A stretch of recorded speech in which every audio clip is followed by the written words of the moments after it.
இவர் சந்திரசேகர் சார் சொன்னார் இல்லையா, இந்த மாதிரி படங்கள் எல்லாம் எப்படி ஜெயிக்க வைக்கிறது, அபியுதய சொன்னாரு, எப்படி ஜெயிக்க வைக்கிறது தெரியல, அதுக்காக ஏதோ பண்ணணும். ஐ திங்க் மலையாளம் இண்டஸ்ட்ரியும் அதுதான் இப்ப பேசி நடந்துட்டு.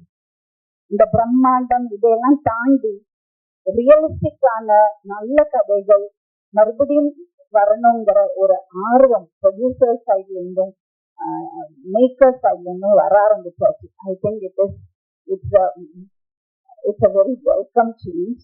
I think you are able to crack it. அதை கிராக் பண்ண முடிஞ்சா பெரிய விஷயம்.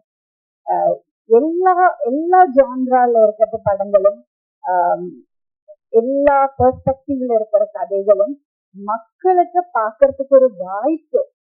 அது இடையில இருக்கிறவங்க மட்டும் முடிவு பண்ணாம இதுதான் மக்களுக்கு பிடிக்கும், இதுதான் மக்கள்கிட்ட போய் சேரும், இதுதான் அவர் சொன்னார் இல்லையா, ஒரு கார்பரேட் கல்ச்சர் பேக்கேஜ், இதுதான் பேக்கேஜ், அந்த மாதிரி இல்லாம எல்லாத்துக்கும் ஒரு நியாயமான ஒரு வாய்ப்பு, அதை உருவாக்குறதுக்கு, அதை கொண்டு வரதுக்கு ஒரு சிஸ்டம். இந்த சிஸ்டம் அது எப்படி நம்ம எல்லாரும் சேர்ந்து அந்த வாய்ப்பை எப்படி உருவாக்குறது, அதை நம்மளால ட்ராக் பண்ண முடிஞ்சு அது ஒரு மிகப்பெரிய விஷயம் நான் நினைக்கிறேன். Thank you very much for this opportunity and all the best.